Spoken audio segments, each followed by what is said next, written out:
Alexander C. Lipsy presiding. Please be seated. I call the case of the people of the state of Michigan versus Jason Dalton. Case number 2016-0287-FC. Please state your appearances for the record.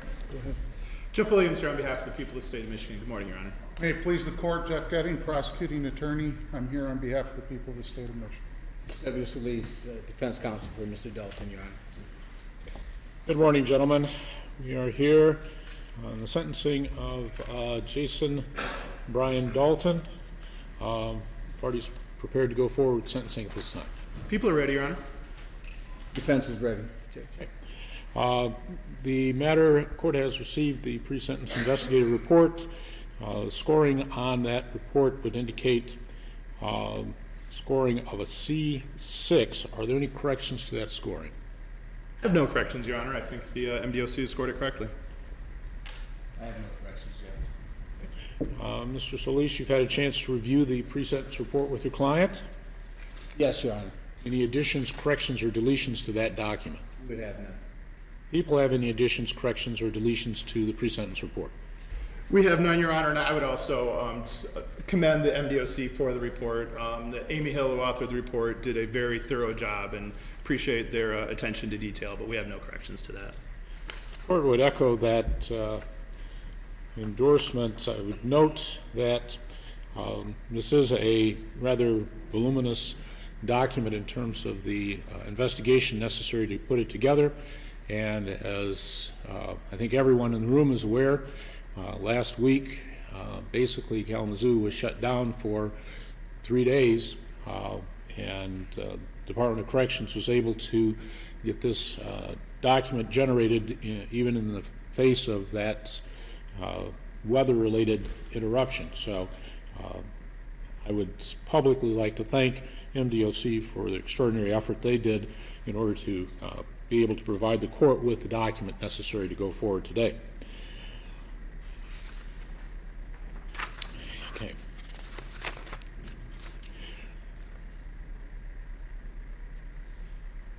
There being no additions, corrections, or deletions to the form of the document, what remains at this point is for allocution.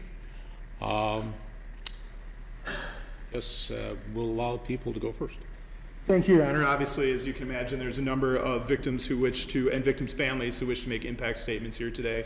With the court's permission, I have indicated that we will have them come in order of what number they were listed in the count, whether it's them or a family member, so we'll work through the counts with the court's permission. Excellent. If there's nothing else, I would ask the first person who wants to speak on behalf of the victim in count one, Mary Lynn Nye.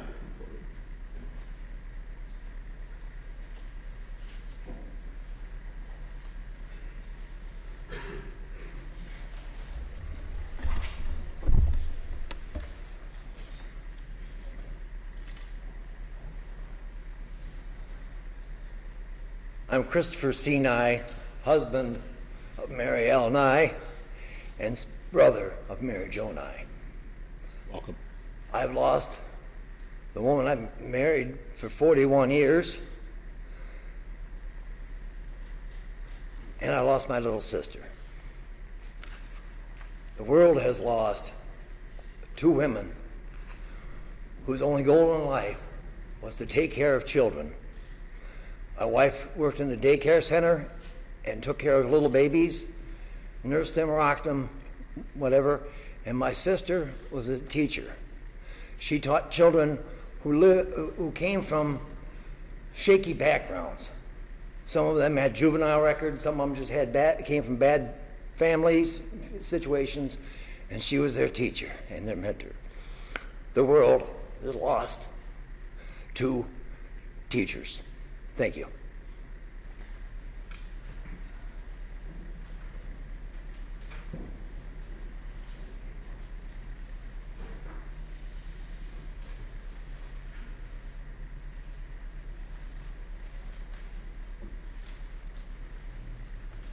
My name is Bart Nye, son of Mary L. Nye. Mary L. Nye, mother of two, a woman whose happiest day was holding her grandson for the first time on his second day of life. A grandmother who found the perfect job for a grandmother, reading to children and rocking babies to sleep. She could never decide what title to take. She did not want to be called Grandma. However, she never got to hear her autistic nonverbal grandson say her name. She is the sunlight, and the sun is gone.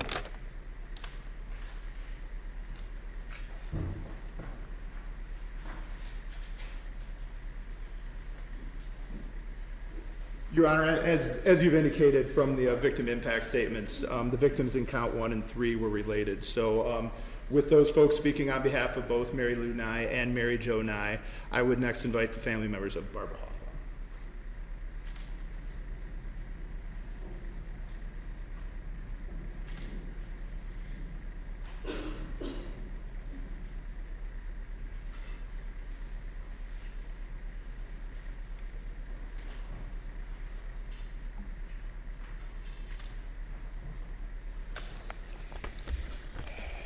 Morning.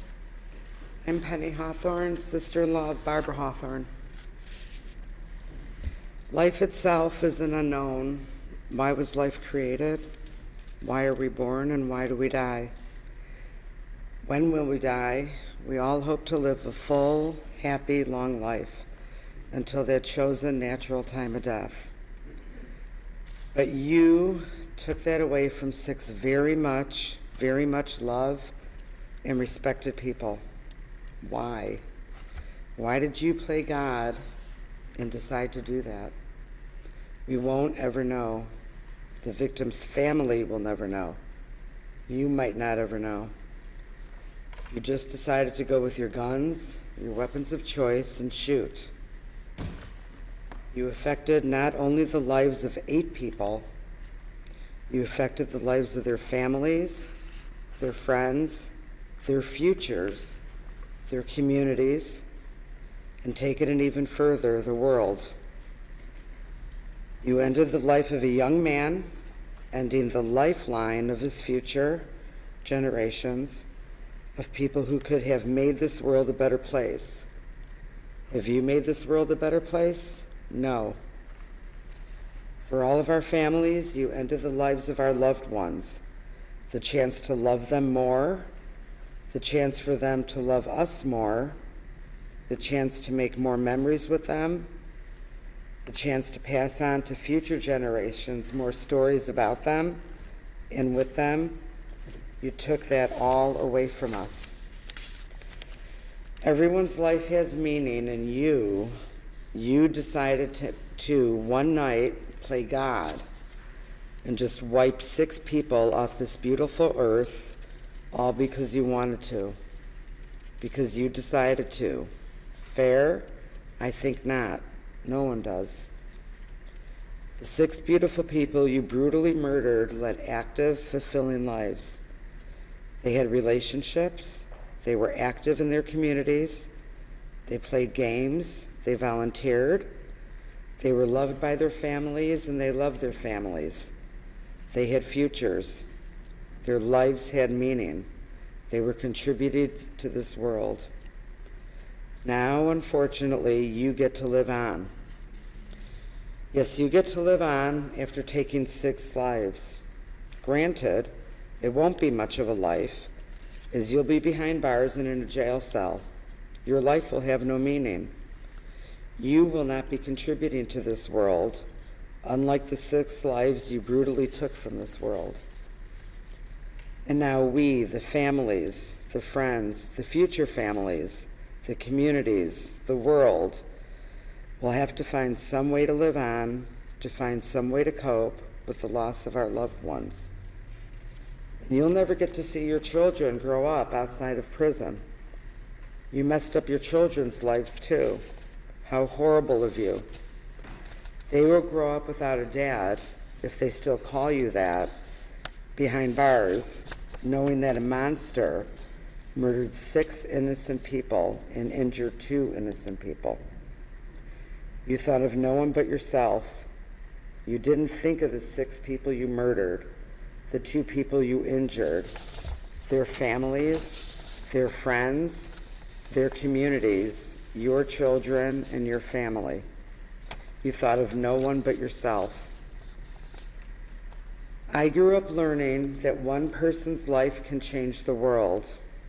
I always thought it meant for the good. As I got older, I also learned it can mean for the bad. Now it has touched me personally, and I know it can also mean for the worse.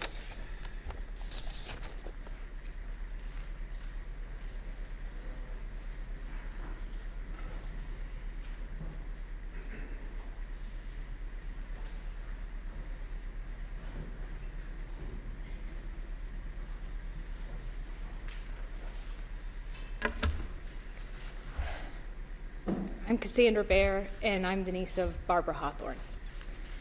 I would like to talk about my aunt, Barbara Hawthorne. There are many, many wonderful stories about Aunt Barbara, but today I would like to tell the court about her love and acceptance. Aunt Barbara did not have children of her own, but she loved her nieces and nephews and all our children fiercely. And each time I saw her, she let me know I was precious to her. She was not quiet about this love. As I met her friends after she died, they knew who I was and about my life from the stories Aunt Barbara had shared with them. She was especially good with teens and young adults. In my early years, I shared my deepest thoughts, hopes, and feelings with her. I found many letters from me in her house that detailed my joys and traumas, and with her, I felt free to explore ideas about religion and philosophy without fear of rejection or judgment. She truly wanted to know what I thought. This was so important in my transition to adulthood, and I'm sure I am not alone in having these conversations with her. Barbara made and kept many, many friends throughout her life, and she was actively in touch with friends from grade school, high school, and college. She had euchre friends and crochet friends, work friends, and massage friends, and she made friends wherever she went, including sitting next to someone at the casino or checking out at the health food store. She gathered friends into her circle and loved them, regardless of circumstance. She accepted them as they were, where they were. That night, when he shot and killed my aunt, he killed a person who would have listened to his story and welcomed him. Such was her love and acceptance. Instead, he took from her friends Barbara's love and peace. And he took from Julilla, Mary Kate, Ella, Will, Tessa, Silva, Fiat, and Margot the opportunity to explore and be heard and accepted as they transitioned into adulthood, their special Aunt Barbara time. And he took from me and from all of us our Aunt Barbara, who loved us unconditionally.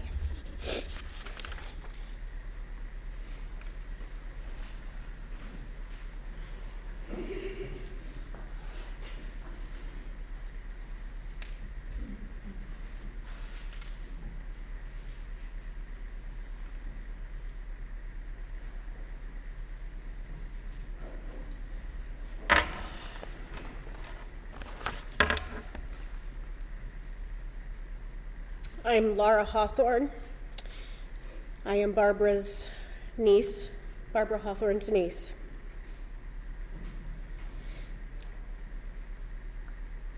On February 20th, 2016, the Hawthorne family's lives changed forever. Our lives were left shattered. The death of a loved one is a terrible thing to go through. But the death of a loved one that is killed on purpose for no logical reason is even worse. Even after the funerals, we were left feeling ill at ease with no peace because the monster that did this was claiming to be not guilty. That February night, he threw a pebble into a still lake, one of peace and calm. And the ripples of that pebble are still felt in every direction and far-reaching. The ripples that were felt on the surface and displaced everything that isn't visible. He may have taken 6 lives, but he destroyed countless others. Barbara Hawthorne was my much beloved aunt. She wasn't just an aunt. She was my close confidant,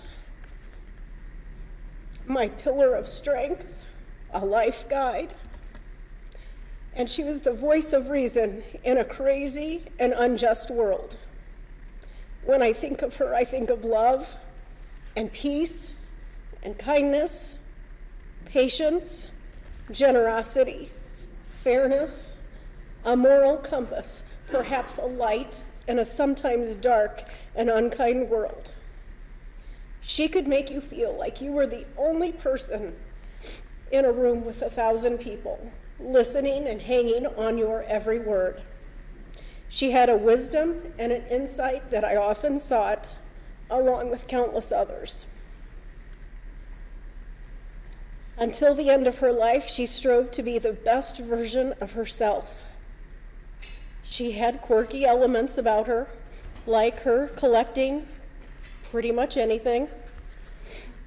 Her love of education was infectious. She donated books to my classroom and fostered a love of learning and a love of reading in me, my cousins, and their children.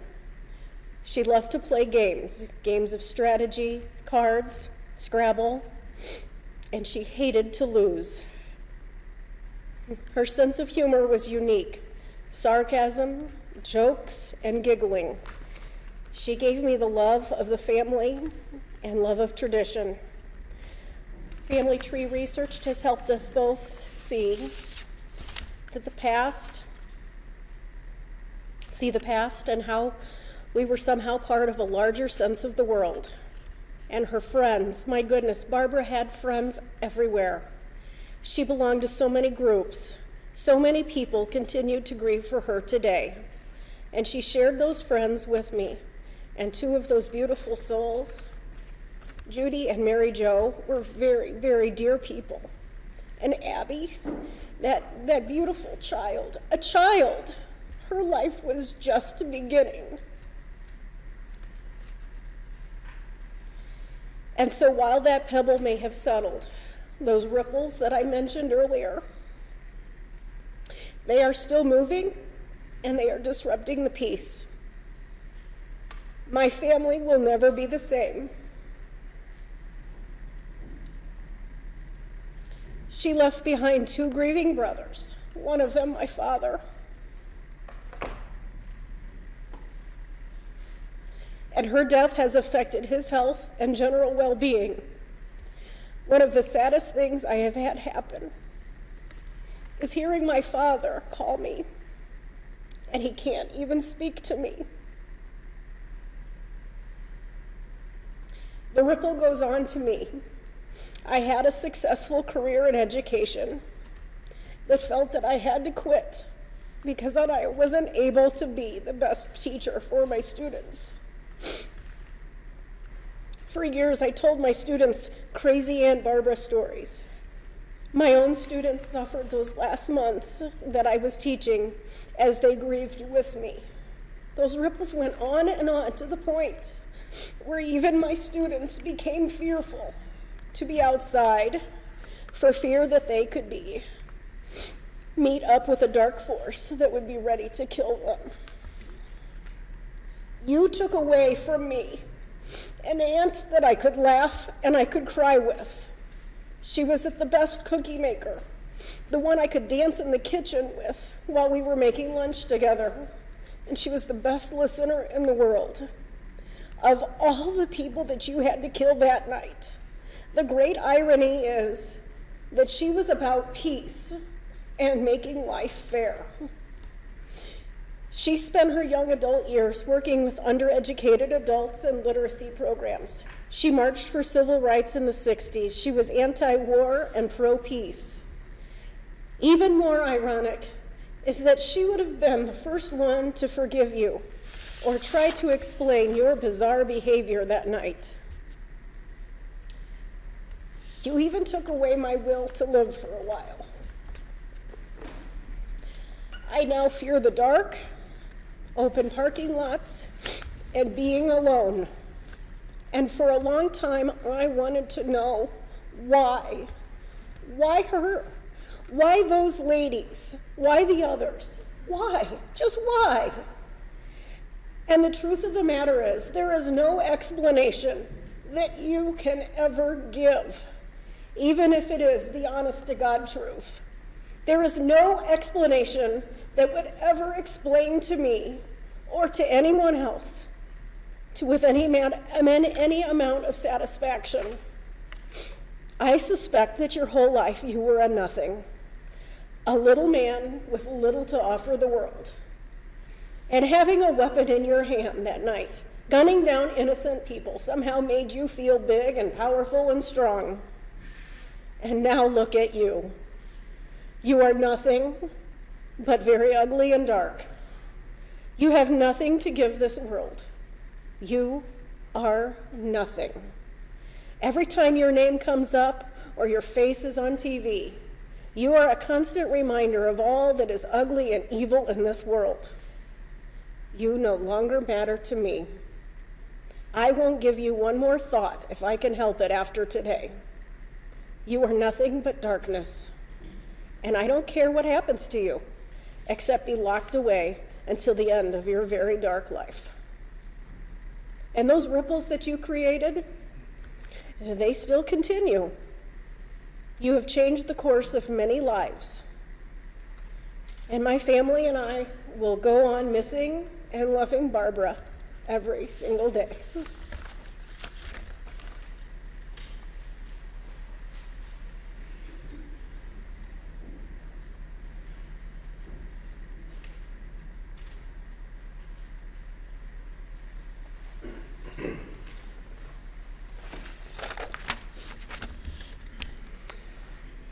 My name is Nate Hawthorne, and I am the nephew of Barbara Hawthorne. Excuse me. When you try and talk about the sudden and traumatic loss of a loved one, there really are no words. Words are inadequate to describe what a person goes through. So we are left to try and explain something that, at its core, is unexplainable. So I will speak to the person that my aunt, Barbara Hawthorne, was, and how we as a family are proceeding in her absence. My gift to Aunt Barbara for Christmas in 2015 was to have a scheduled lunch date with her once a month. She did not have any kids of her own, as my sister and cousins said, so she treated her nieces and nephews, and even her great-nieces and nephews, as her own. As the nephew who lived closest to her, I wanted to nurture that connection. So I marked in my calendar the second Thursday of every month, lunch with Aunt Barbara. I knew the lunches would be important to her because of how much she treasured family. And in those times after, I heard many of her friends mention that she was so happy she got to spend those lunches with me. She was always the one trying to get us all together for the holidays. Family time was at the top of her list. She nurtured that bond with all of her nieces and nephews. And she nurtured that bond with her friends, just as she did family. That standing monthly appointment is still on my calendar every month.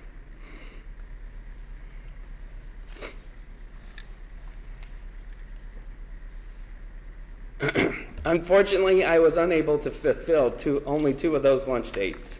I was lucky to meet with her the Thursday before she was killed. One of the things she talked about was how much she loved the theater. She also loved to share that joy with her friends and family. She beamed when she talked about recently having gone to see The Sound of Music and guiltily admitted that she probably sang along with the production too often and too loudly. But that is the type of pure joy she received from her outings. My children and myself had the opportunity to take many trips to Miller Auditorium and enjoy sharing that time with Aunt Barbara. All of that joy was brutally ended on that February night.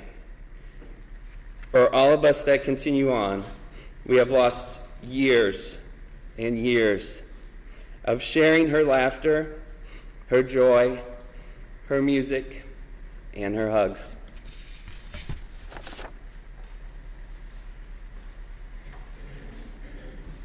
Your Honor, next we'll move on to the victim in count 7. That was Dorothy Brown.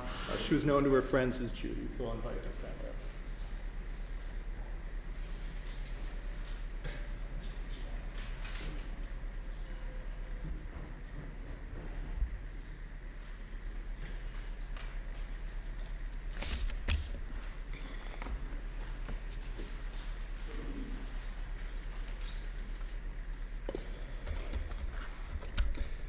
I'm Jeff Reynolds, and I'm the son of Judy Brown. Words can't express the shock and the horror and the grief around what has happened. Nothing can prepare someone for the phone calls my brother and I received February 20th, 2016, notifying us that our dear mom, Judy Brown, enjoying a night out with 3 lady friends and a young girl, was among those randomly shot and killed the previous night. It's at first incredible until the reality sinks in that, yes, this is real. Usually we think stories like this happen to other people, and this time it had happened to us. My mom's death was a blow like no other, and it completely knocked the wind out of me, deflated me to the core. Nothing can prepare someone to instantly fly cross-country unexpectedly to secure their mom's house and make arrangements for her remains and other urgent matters. During the layover on that flight home to Michigan, seeing my mom's face and the story on CNN was shocking and surreal, and something I'll never forget. News of this horrible nightmare story haunted us on TV news every night, and none of us were prepared to be thrust into such local and national media attention. The senseless shootings of my mom and the others has devastated our family. I've worked long and hard through clinical counseling, spiritual counseling, a lot of soul searching, and a lot of self-care to come to grips with this and to be strong. But still, there is a brokenness and an emptiness that will never go away. Facing this loss has changed me as a person. I'm not the same person as I was before. It's one thing to lose a parent, but to lose any loved one under such atrocious circumstances isolates me into a different group and brings a lonely pain on top of the usual grief. My mom, Judy Brown, was one of the most generous, gentle, kind-hearted people one could imagine. So when I learned that someone had not just mistreated her, but ended her life in such a terrifying and gruesome way, for her to meet her ending moments in this way is unthinkable. This is the lady who gave me birth, taught me to walk and talk, provided for me, and cared for me as a kid. Being a mom was harder for her after my parents' divorce early on, but she worked extra hard to ensure that my brother and I were well taken care of. She has always had my highest respect and appreciation. Throughout my adult life, my mom and I enjoyed a very nice relationship. We always stayed in close touch.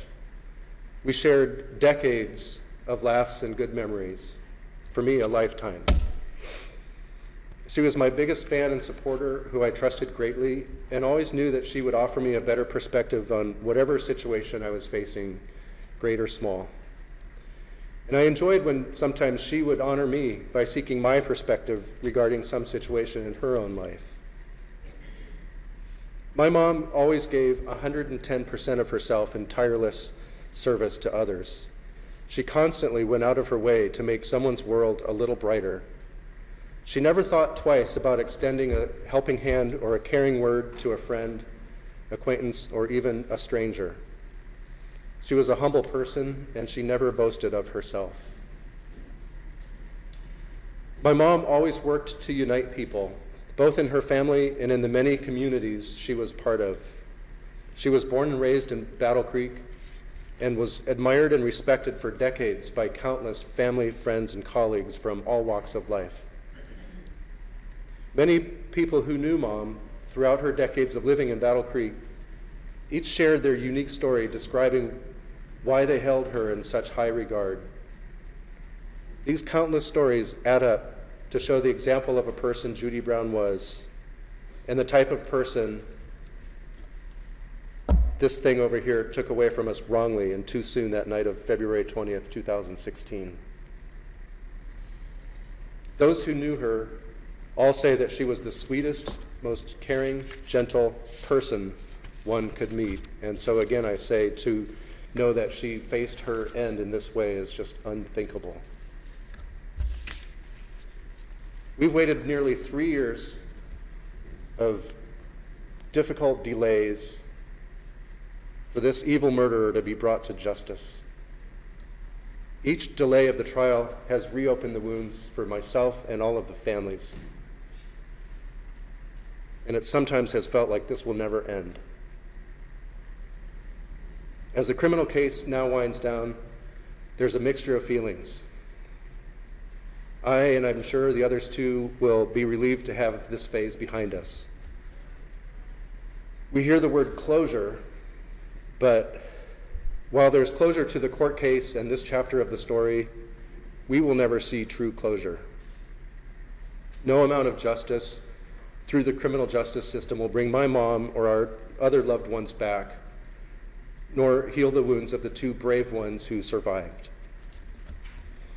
I and all of the individuals and families whose lives you have shattered are at least pleased to know that you will never walk free again. We will never have a day when we can walk free of the devastating loss that you've needlessly caused. I hope that your prison time gives you more than enough time to ponder the atrocious crimes you've committed on our mothers, husbands, children's, aunts, and friends. In fact, every time you think of a mother or a child or a family, I hope that you get to feel the collective pain and loss that you've inflicted on innocent others. I'm a man of faith, and I trust that the Almighty God will haunt you eternally, starting now, with the fact that you are nothing but a pile of worthless evil. Worthless. I hope the prison system and your prison mates serve as an endless reminder that you are nothing but worthless, despicable evil. You have taken from us those who are most dear and precious in our lives. You've created a hell for us, and I know that place has a special home for you. And may you forever rot there, beginning this moment. And may our loved ones, those who you took from us that horrific night, rest in peace and watch over us. And may we, families and victims, now look toward healing. Thank you, Your Honor, for this opportunity to share my sentiments with the court.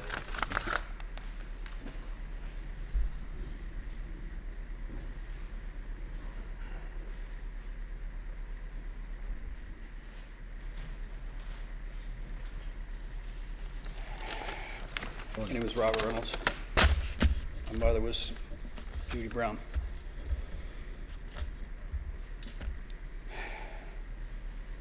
My mom was also a grandmother, a future mother-in-law, a sister, a niece, a great aunt, an aunt, a cousin, a friend, a neighbor, co-worker, guardian. We will miss her very much. The pain we all felt upon learning of her death will always be with us.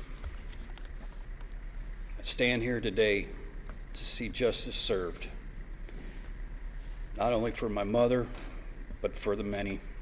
I speak not just for myself, but for everyone who was affected when my mother and 5 others were senselessly murdered, and 2 others who were severely injured. My statement is for the record of the court, not to the guilty in this courtroom today. In my opinion, the guilty has no remorse, and there is no and never will be redemption for him. By the actions of the guilty, love and our time with our loved one was taken away from all of our lives, and that can never be replaced. The woman who gave birth to me is no longer here in my life. My mother's retirement was taken from her. She worked very hard all of her life up to the age of 72. She was enjoying her life as a retired person. She often said to me she didn't know how she worked because she got so busy once she retired. She was active with her friends, her family, her church, social groups.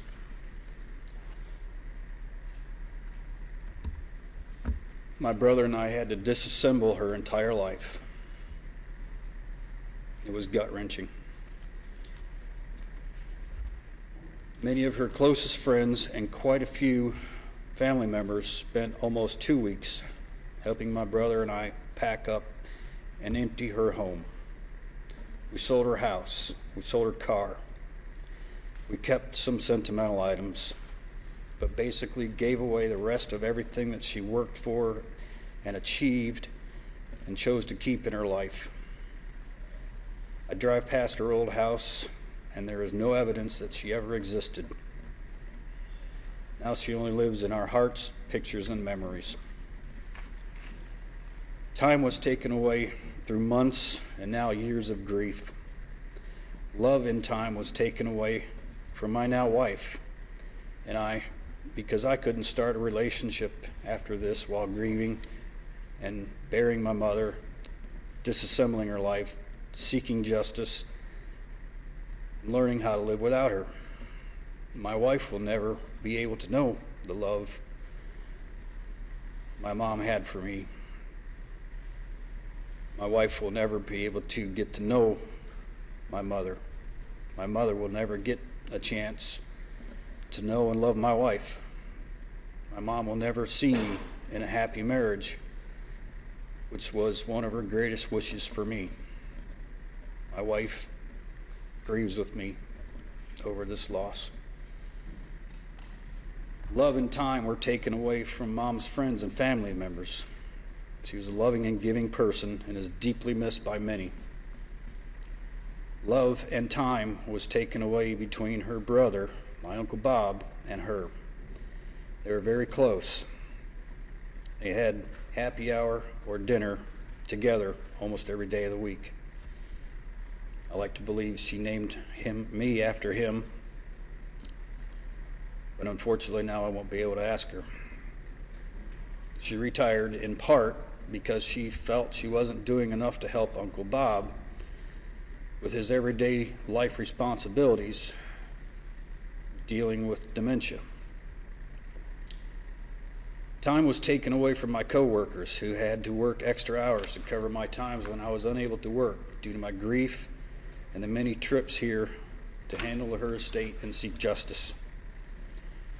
The state of Michigan is my hand of justice. I will never get over what happened to my mother.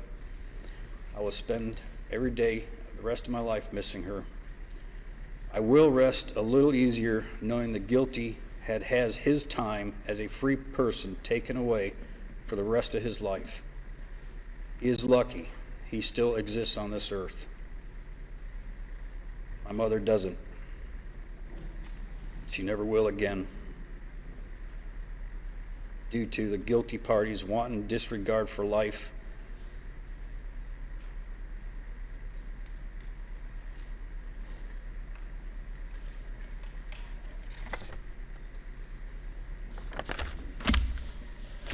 That's all I have to say. Thank you. Your Honor, as the court knows from the pre-sentence investigation report, the victims of counts 9 and 11, Richard and Tyler Smith, were father and son, so they're family members.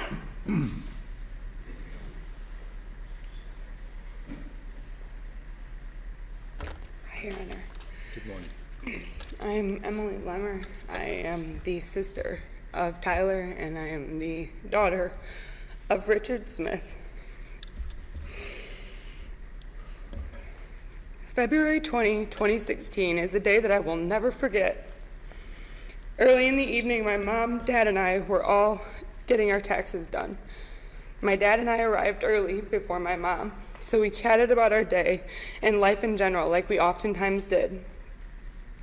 My dad invited me to come with him and my brother to look at trucks later that night, so I decided I would go. When we finished filing our taxes, I was in a hurry to get home and finish up some things before I had to meet them. I had forgotten to give my dad a hug. I ended up falling asleep before we were supposed to go, and I didn't end up going with them. I woke up at 3 a.m. to the sound of my mom screaming outside my apartment.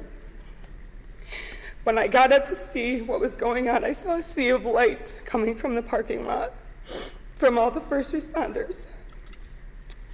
When the detective sat my mom and I down and told us that my brother and my dad had been shot and killed, I couldn't feel a thing.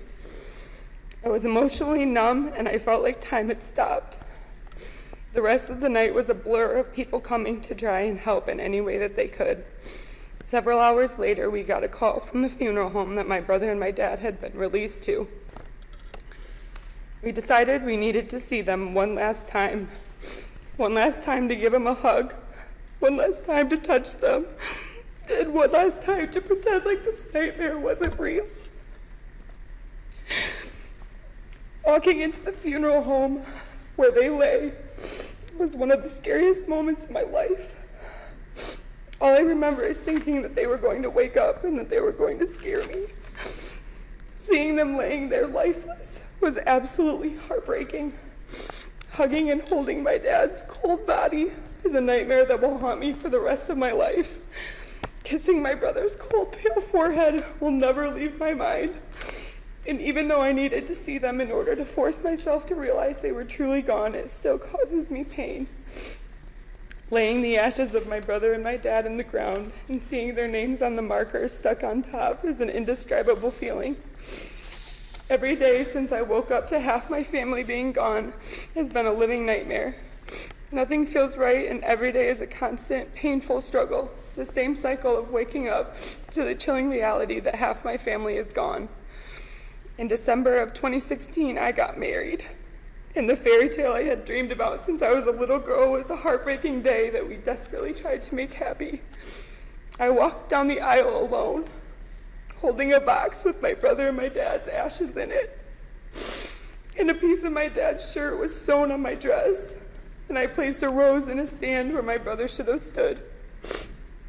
I sat broken as the daddy-daughter dance played to the song that I planned to dance with my dad. Remembering back when I was 12 years old, and I played my dad the song, and he cried, saying how much he loved it. Nothing could have prepared me for the pain I feel when I look into my daughter's eyes, knowing that she will never get to know her grandpa or her uncle. Something that is supposed to bring me joy is also yet again clouded by the pain and the darkness that one sick person caused me. My heart breaks when I see my daughter point at the pictures of my brother and my dad. My brother and I had talked about how he would spoil my kids and how he would be the cool uncle that would give them sugar before returning them home, and I so wish that he could. My brother was someone who always had your back no matter what. He wanted people to get along and to have fun. He loved to laugh and he loved to make people laugh. He was so animated and he was a goofball, and he helped people whenever he could. He tried to be a friend to everyone that he met. His smile and his laugh were contagious. He loved to play soccer and to be active. He loved cars and ultimately anything that was fast and cool. He loved to dance and to sing to just about anything. Tyler was also younger than me. And every time I think about all the things he wanted to do and all the dreams he had, I am sick. He never got to graduate high school. He never got to turn 21. He never got to get married. But mostly, he never got the chance to live his whole life. He was just getting started. We were supposed to be there for each other, to always have each other's back. We were supposed to grow up together, and that will never happen. My dad was someone who would give you the shirt off his back. He always knew what to say and when to say it. He had a laugh that was contagious, and he could make you laugh even if you didn't want to. My dad was caring, loving, and always tried to help people. He was a hard worker and did anything that was needed to provide for his family. He supported my brother, mom, and I in everything that we did. My dad loves cars, trucks, and everything in between. He loved watching my brother and I play sports. He loved music and listening to people harmonize. He always helped my brother and I make projects for school because he was handy and he loved making things. My dad was my person, the one who I turned to in most situations. I was a daddy's girl to a T. He always knew how to talk to me and always said the right things. He supported me and loved me even when I didn't deserve it. He taught me how to change my oil, to drive a car, and so much more. But most of all, he taught me how to love and care for people. He taught me to do the best that I could at everything and to never give up. Living without my brother and my dad is impossible. Each day I wake up and know that it's going to take everything I have to get up and do the bare minimum that I have to do to survive and care for my daughter. The activities that used to bring me joy are painful and emotionally exhausting. I am constantly terrified and anxious about everything and anything. I am always afraid that something bad's going to happen or that I'm going to lose more people that I love. This wasn't supposed to happen this way, and I don't know why it had to. I can't understand how or why you could do this to all these innocent people. Were you mad? What were you thinking as you repeatedly shot and killed my family? What made you decide that I didn't need a brother or a dad? Why didn't you just walk away?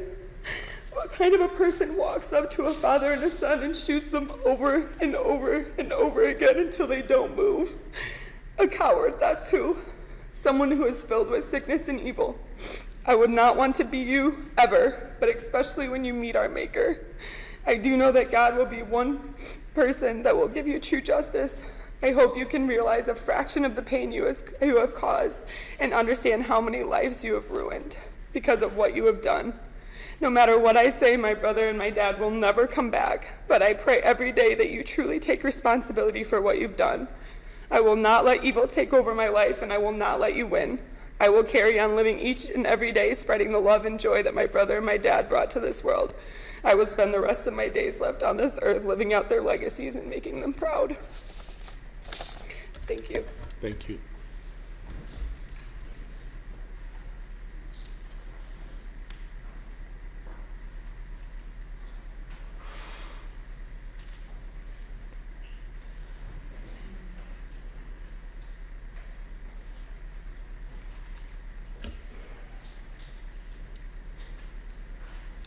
My name is Lori Smith, and Richard was my husband, and Tyler was my son.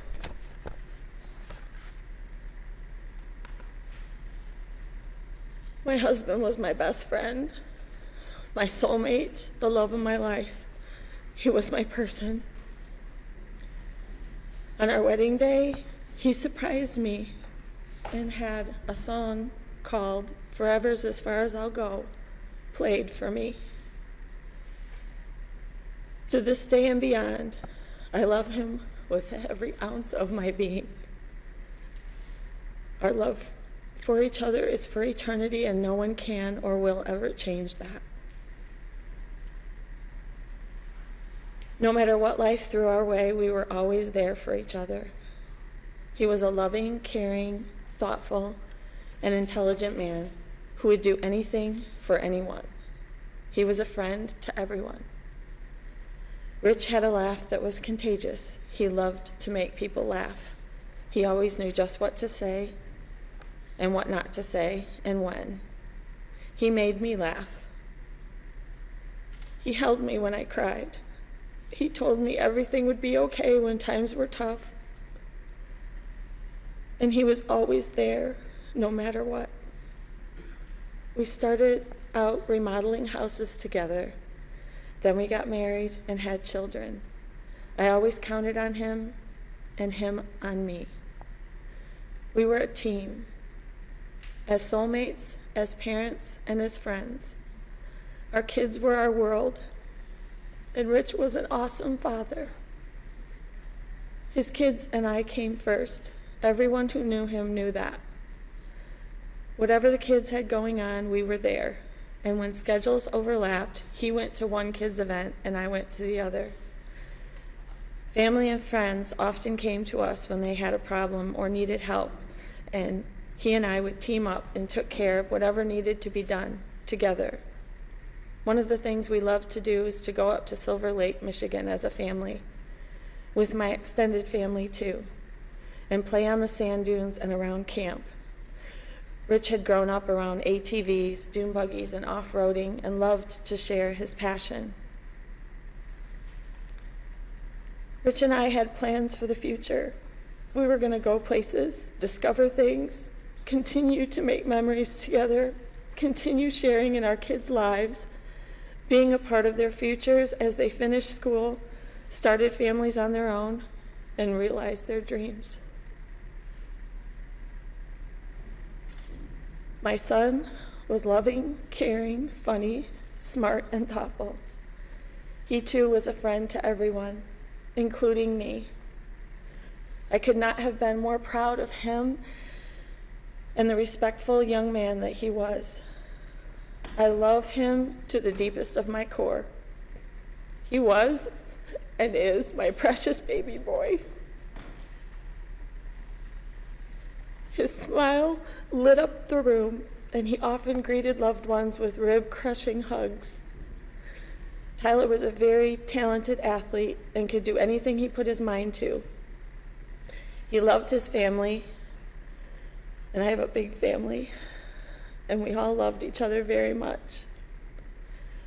Tyler was especially close with his sissy, as he called her, and with my twin sister's 3 kids.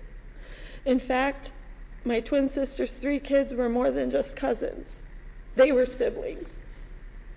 They all grew up, went to school, and did practically everything together. They were very similar in ages. Tyler's friends were important to him too, and that includes his girlfriend, Alexis. Tyler told me when he first met Alexis that he wanted to do things right and not screw it up with her. He said that she was special, and he really wanted to build a good relationship with her. He made me promise that I would welcome her and treat her like family, as I had done for my daughter's boyfriends. His smile was as big as could be whenever he was around her. Tyler lived each day to the fullest, and he couldn't wait to graduate, start his own business, and carry out plans for the future with his sister, cousins, girlfriend, and family. But all of Tyler's dreams, and Rich's dreams, Alexis's dreams, and our entire family's dreams and plans for the future were shattered into a billion pieces on the night of February 20th, 2016. I will never forget that night. It replays in my mind repeatedly, despite how hard I try for it not to. Every day I wake up to the reality that 2 people that I loved more than life itself are gone, and I have to wipe my tears alone, swallow the lump in my throat, ignore the sadness that is deep in my core, and I have to get up anyway and do what I need to do to be here for my daughter and other family members, to go to work and pretend that everything is okay. I cannot explain to anyone how impossible it is to not have your soulmate and best friend there to comfort you as you face the loss of your child. The waves of grief knocked me to my feet then and still now. I fall to the floor, scream and crying so loud that no sound comes out. I feel my heart and soul have been completely ripped out and destroyed beyond repair. I still text and call their phone numbers out of habit, only to get no response and then to remember why. I turn around in my home and call their names out of habit when I wish to share something with them. I yearn for someone to talk to, but not just anyone, but my husband or my son. Watching my daughter, my nephews, my nieces, my sisters, and extended family struggle daily with how to move on and not knowing what to do to help them. Watching Alexis struggle with many of the same things that I struggle with, losing her soulmate, whom she thought would be her future husband. Feeling the weight of the world on my shoulders every single day and reliving the nightmare every single day that they aren't here. Sleeping with their dirty clothes for months after that day so as to never forget their smell or somehow forget their presence, something, anything. Procrastinating, going through their things, even as the 3-year mark approaches. Grasping at anything to hold on to while feeling like life has been ripped out from under you and that you'll never be able to catch your breath again. Praying every day that it is my time to go to heaven so that I can be reunited with them and stop the hurt. But not only wanting me to go, but my daughter and my entire family to come too, so that there isn't any more hurt for them either. I am physically and mentally overwhelmed and exhausted from trying to process both losses at the same time, keeping up with the demands of my daily life and somehow learning to live without them. I am not myself anymore. I always feel alone and destroyed despite having endless supportive love and family and friends and a community as a whole. I have no expectations or dreams anymore. Ever since that night, every family gathering, event, and experience in my life is painful, as I now have to plan for how to memorialize them not being there instead of feeling the joy and happiness of our family experiencing it together. Any joy that I do feel is always overshadowed by sadness, all because of your choices. We did not want to have an only child. That is why Rich and I were blessed with 2 children, so that they would have each other when we were both older and needed them to take care of us. You took that away. You somehow decided that I didn't need my husband anymore, or my son. You decided that my daughter didn't need her daddy or her brother anymore. And you decided that my entire family didn't need those 2 very important people. Who are you to decide that we had shared enough? Who are you to decide that my son didn't deserve to graduate from high school, achieve his dreams, have a wife and family, and live happily until he died of old age someday? I bet your son gets the chance to do that. Mine won't. You have children and you have a spouse, so why did you have to take mine away from me? What gives you the right to not only destroy my family, but your own as well, and all the other innocent families? What were you thinking, that this would be a good experience for your kids? You'd be a good role model for them? And that they would be proud of you?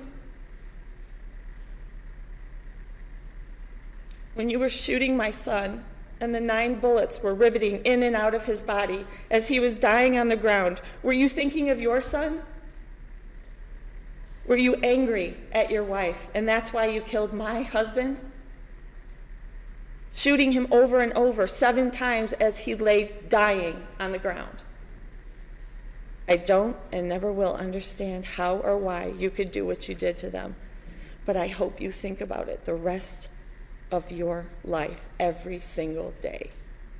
I hope you realize someday what you've done to all of the victims, to my family, to your kids, your family, your parents, and to the community as a whole. And I hope that it haunts you, and that you experience deep hurt and sorrow in your soul for what you've done every day for the rest of your life.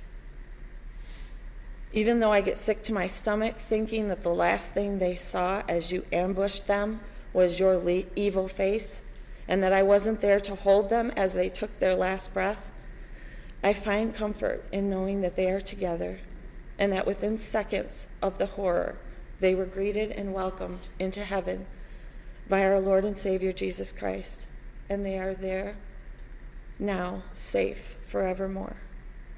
And someday, when you die and you face God, He will make the ultimate judgment for what you've done. And all I can say is, I would not want to be you, not here and not then. As for my future, I don't think about it much, as it is too painful. It doesn't get better, it doesn't get easier. I know there's a reason I'm still here on earth, and whatever that is, it is for the glory of God's kingdom. The best I hope for is to help as many people as I can and to survive until my Lord and Savior calls me home. I get through each day by praying to God and by His love and grace. I will never let go of loving Rich and Tyler, of honoring them and all of the other victims, and I will never stop missing them.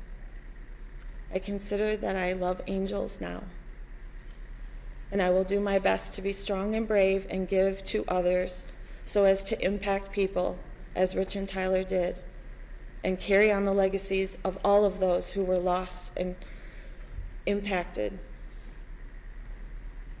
that tragic night. I will forever be Tyler strong, Smith strong, and forever strong. Thank you.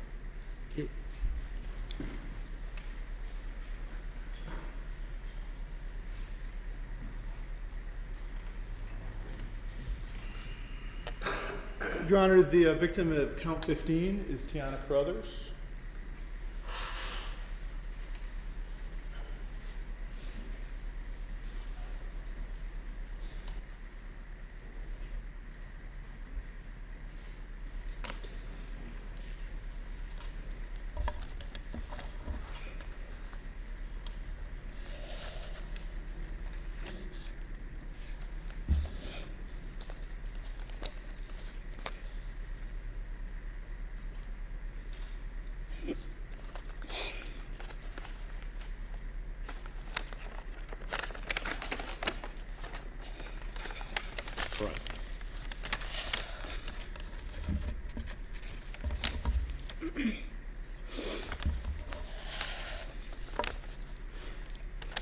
My name is Tiana Carruthers, survivor of Jason Dalton's crimes. 2 years, 11 months, and 5 days. I've tried to hate you. I've tried to hate you. I can't seem to hate you. I've already tried numerous times. I've cried a billion tears. Oh, how my gears turn. Oh, how my tears. Now my gears turn, thinking, why would you hurt me? I pause, replay, and relive every single moment. Pause, play, rewind, slow, fast. I just can't keep living in the past, but it feels so fresh waking up in cold sweats that you, Jason Dalton, might come again and empty a full clip. Still, I don't hate you. Pause, play, rewind, slow, fast. I see pain in your hatred. Your pain is contagious. Your rage is heinous. You spread it like a disease. Who do you think you are? Are you at ease now? I've grown obsessed with you in a sick way, yet and still I don't hate you. I hate myself for not hating you. Is there something wrong with me? I ask myself.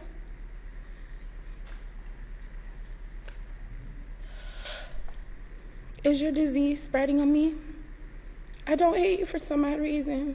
I want to hug you and tell you I don't hate you. You have no idea how much you've changed my life. And the little girls' names that you tried to, little girls whose lives you almost took too as well, which we don't speak too much of their names. My little girl, Kanaya, Dorje, Adriana, Joy, Tariana, and Selena. Their hearts were so pure, and now you've tainted them with your actions. They witnessed things that no child should ever see. My Kanaya suffers from nightmares, but lies to me because she thinks that she's putting too much stress on me, on her mother. She worries her little heart out each and every day because of your actions. What if it was your child? What if that was your child out there on the playground? You tried to kill us all. You failed. I'm standing here, right here, in your face, in front of you. How does it make you feel? Look at me. How does it make you feel? Just look at me. Look at me, please. Judge, I'm going to object in directing her comments to the court. Yeah, it's a victim impact statement. She can direct her statements as she wishes. Statements as she chooses, and the comments simply point out the fact that, at least at some point, the defendant needs to acknowledge the fact that he's had an impact on various members of the public. So if he chooses to participate, the court would note that. If he chooses not to participate, the court would likewise note that.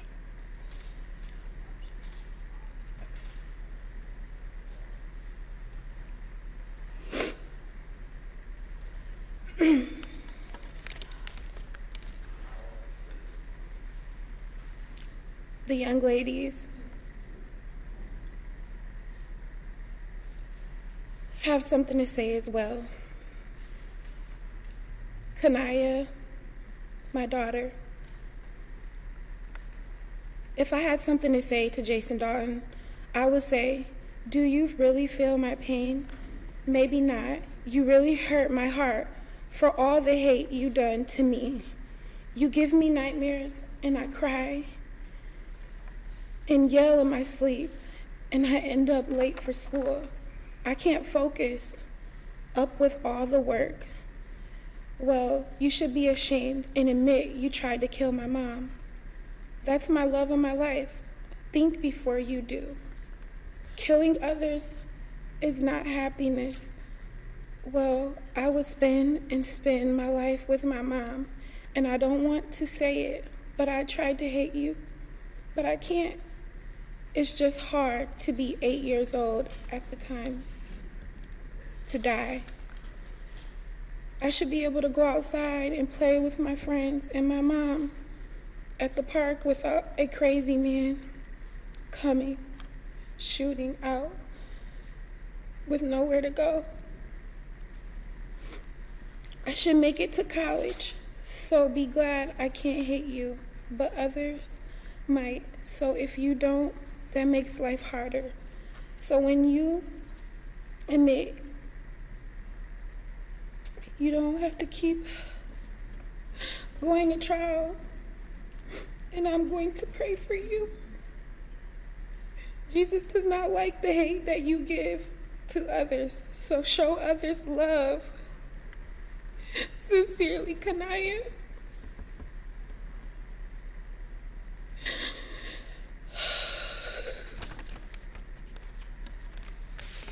I have nothing else to say. For speaking up.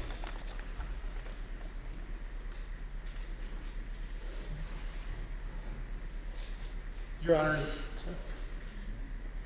Honor, unless I missed someone, that is all the victims who've indicated that they'd like to address the court today. As I know is the court's practice, the court has received numerous victim impact statements. I know as it is always the court's practice to read them and take them very seriously, but just want to acknowledge that for the record, and that there was a lot of folks who had things they wanted the court to know in those statements that they were not able to say in court here today. So I'd ask the court to consider those, as it always does.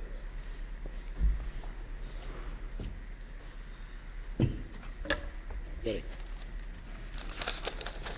Thank you, Your Honor. May it please the court. According to the pre-sentence investigation report, it's been 1,080 days. Mr. Dalton has been in jail in Kalamazoo. 1,080 days since he left Tiana Carruthers crumpled in the ground of a parking lot, bleeding and broken, worried less about herself and more about the children that she was with that day, her daughter and her friends, who she had protected and got away from Mr. Dalton's terror that afternoon. It's been 1,080 days since he left Alexis Cornish hiding in a back seat after watching Tyler Smith and his father Richard be shot 16 times, less than 20 feet in front of her. It's been 1,080 days since he left Abigail, 14-year-old little girl.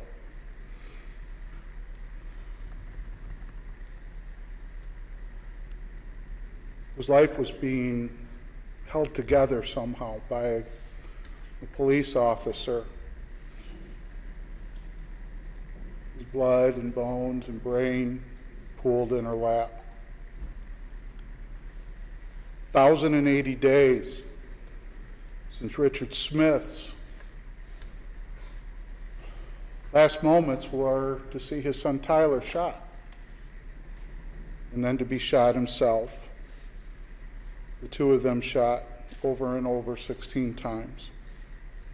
1,080 days since Mary Jo Nye and Mary Lou Nye, Dorothy Brown and Barbara Hawthorne were left dead and dying in cars parked at a Cracker Barrel restaurant parking lot.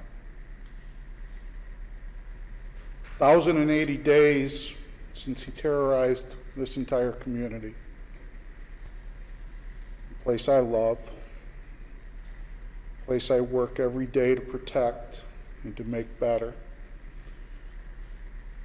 A place that's been changed forever by his choices, by his actions.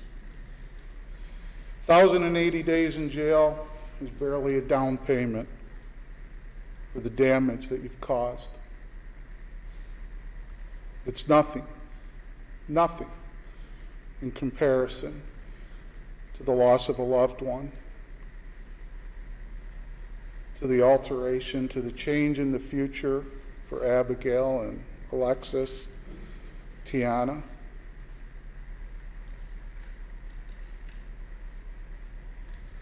You're 48 years old. By my count, you're going to live somewhere between 25 and 30 years likely. Another 10,000 days. 10,000 days in a Michigan prison where I hope that every morning you wake up seeing the faces of those you've killed and injured. Where when you lay down at night, I hope the last thought is the damage that you've done to this community, to those families, to your own. 10,000 days doesn't come close to what you deserve.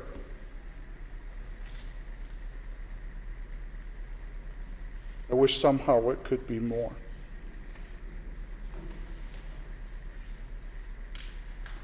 Because you deserve more.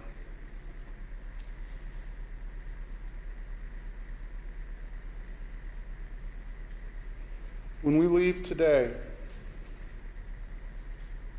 families of those that you've killed, the survivors, will gather together and we'll celebrate the lives of the loved ones that we've lost, the lives of those who somehow managed to survive.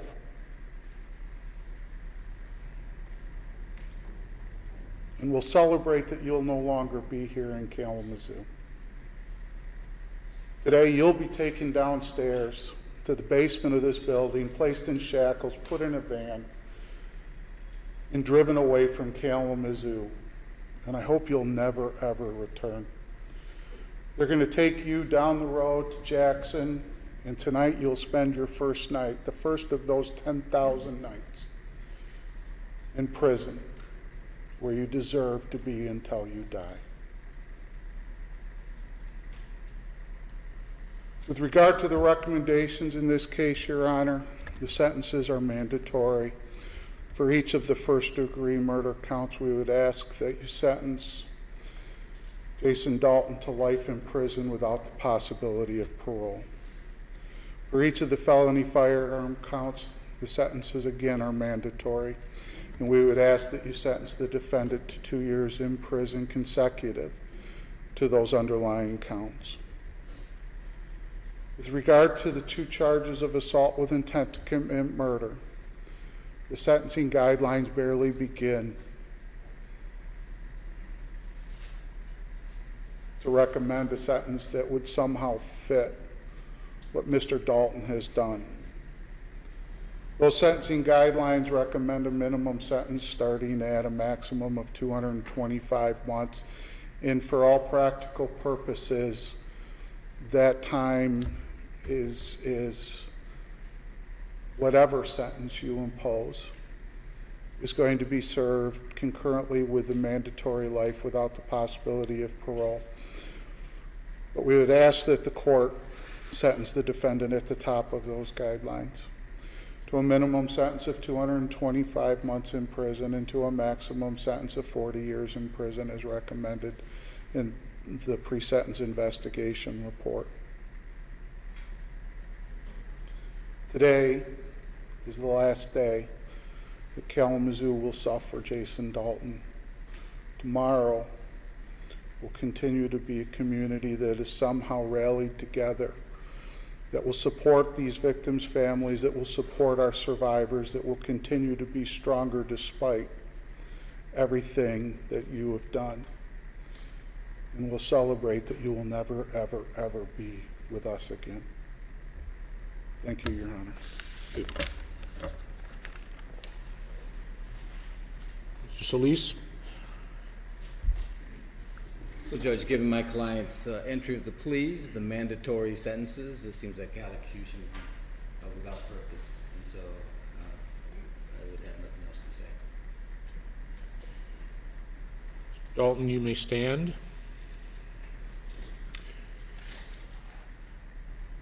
You understand that each of the counts in this matter that you've pled guilty to have certain maximum or standard sentences and certain minimums. You've heard the prosecution basically reciting the various counts and the penalties associated with them, as well as the requirement of consecutive sentencing as relates to the felony firearms. First of all, do you understand that? And secondly, are you prepared at this point for the court to engage in sentencing?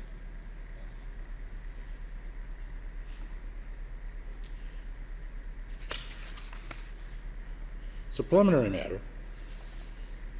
I would note that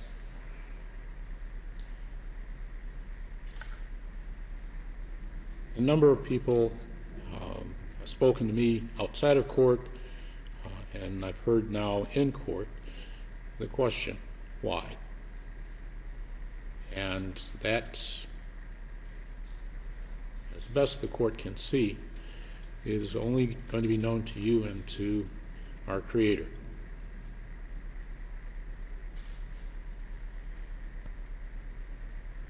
What I can also say is that by your actions, Kalamazoo has been given an opportunity to show the world, in the words of Archbishop Tutu, that goodness is stronger than evil, that love is stronger than hate, that light is stronger than darkness, that life is stronger than death. That victory is ours because of him who loves us.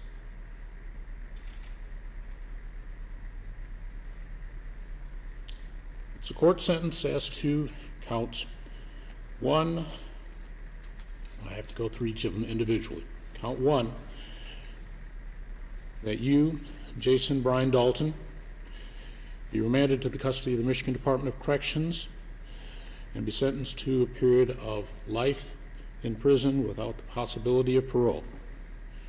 This is to be served consecutive to those sentences that will be given in counts 2, 4, 6, 8, 10, 12, 14, and 16. Also, they are to be concurrent. It is to be concurrent with counts 3, 5, 7, 9, 11, 13, and 15. As to count 1, you are to be assessed indigent defense fund fee of $1,795, court costs of $1,000, $130 crime victim fee, and $68 state costs.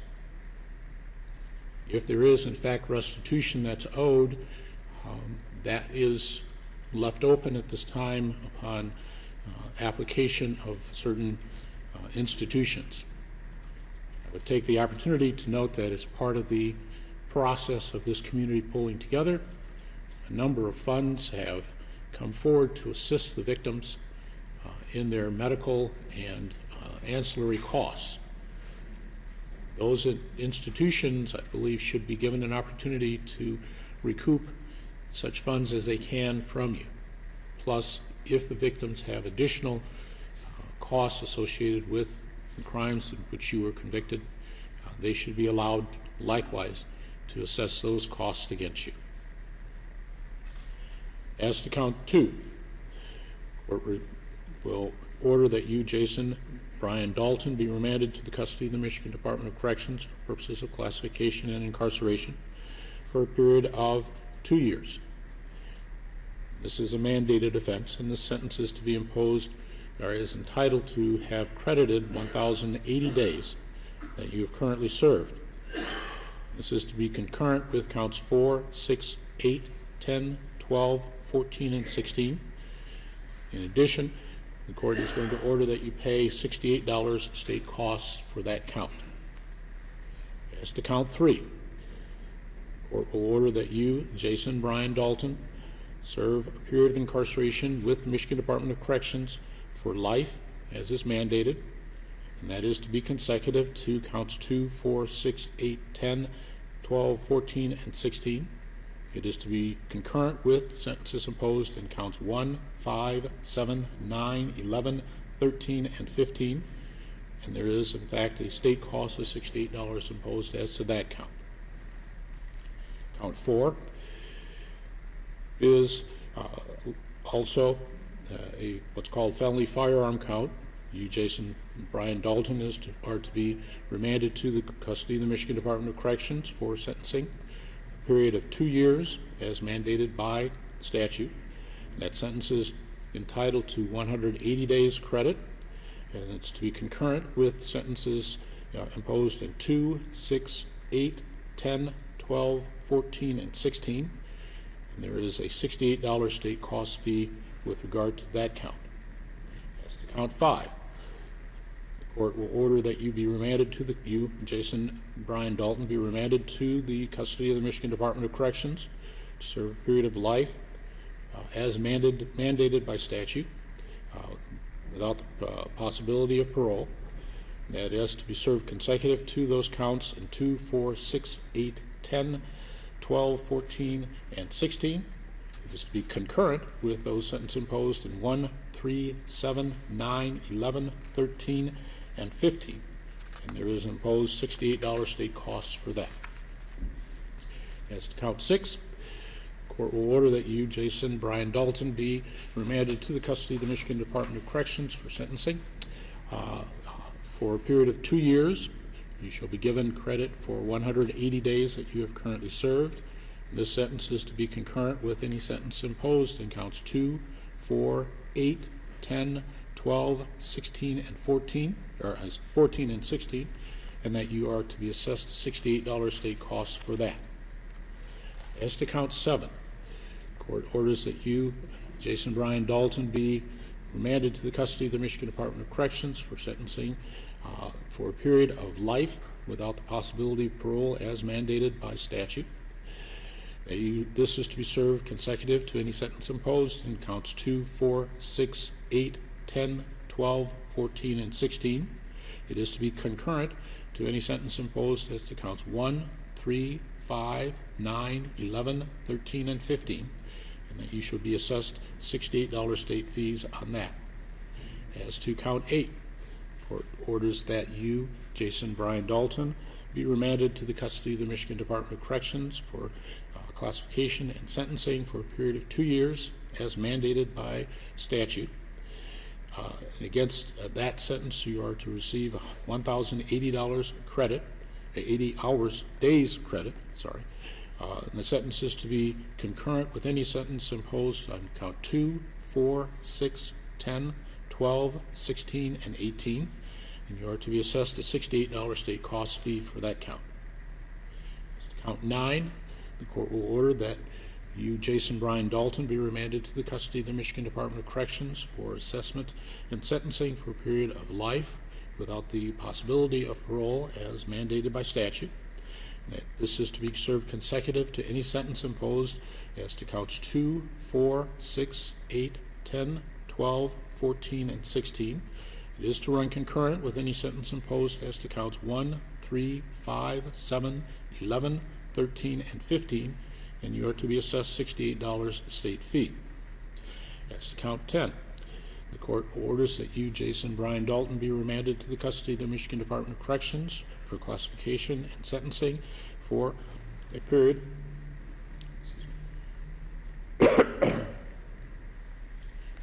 of 2 years as mandated by statute. Against that sentence, you're entitled to a credit of 1,080 days.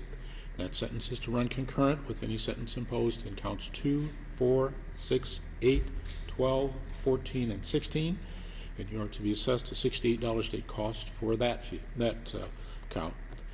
As to count 11, the court will order that you, Jason Brian Dalton, be sentenced to be remanded to the custody of the Michigan Department of Corrections for sentencing and classification to a sentence of life in prison without the possibility of parole as mandated by statute. And this is to be served consecutive to any sentence imposed in counts 2, 4, 6, 8, 10, 12, 14, and 16. It is to run concurrent with any sentence imposed as to counts 1, 3, 5, 7, 9, 13, and 15, and you are to be assessed a $68 state fee cost as to that.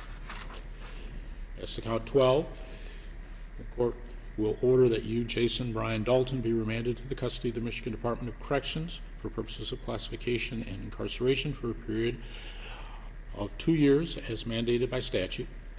Any sentence that has been imposed under this count is entitled to a 1,080-day credit for the time that you have currently served.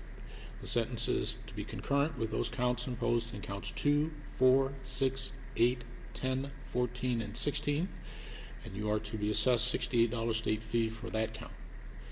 As to count 13, that is the assault with intent to commit murder. Court will order that you, Jason Brian Dalton, be remanded to the custody of the Michigan Department of Corrections for purposes of classification and incarceration for a term of 225 months, which works out to 18 years, 9 months, to a maximum of 40 years.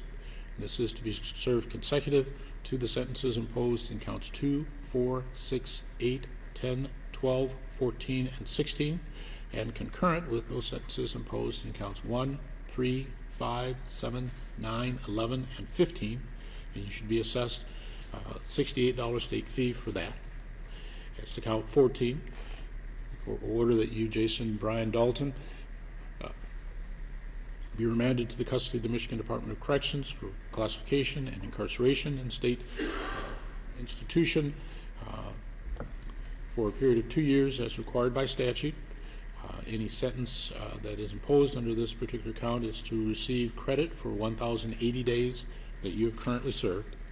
And this is concurrent with counts 2, 4, 6, 8, 10, 12, and 16. and you are to be assessed $68 state costs. As to count 15, again, the assault with intent to commit murder count, the court will order that you, Jason Brian Dalton, be remanded to the custody of the Michigan Department of Corrections for classification and incarceration in a state penal institution for a period of 18 years, 9 months, that works out 225 months, to 40 years, that this is to be served consecutive to any sentence imposed as to counts 2, 4, 6, 8, 10, 12, 14, and 16, and concurrent with any sentence imposed as to counts 1, 3, 5, 7, 9, 11, and 13. And you are assessed $68 state costs for that count. Finally, as to count 16, the court will order that you, Jason Brian Dalton, be remanded to the custody of the Michigan Department of Corrections for classification and sentencing for a period of 2 years, as required by statute. Against that sentence, you are entitled to 1,080 days credit that you've currently served, and that sentence is to run concurrent with the sentences that were imposed in counts 2, 4, 6, 8, 10, 12, and 14, and you are to be assessed $68 state cost fee for that count as well. I would note that early in my tenure as judge, I was given what I characterize as sage wisdom, that our prisons are designed to be for those folks, not designed to be for those folks we are mad at. They're designed to be for those folks that we are afraid of. And you clearly fall into that category. Anything further, counsel? No, for the defense, Judge. Yeah, I just remind the court, I believe Mr. Dalton needs a copy of his appellate rights. Yes. We have prepared the appellate rights document, which we will present to counsel for the defendant to present to the defendant. Yeah, I'll just note for the record that the deputy is just handing that to Mr. Silly. Okay. Anything That's further? all I have, Your Honor. Thank you. We'll stand in recess. All rise.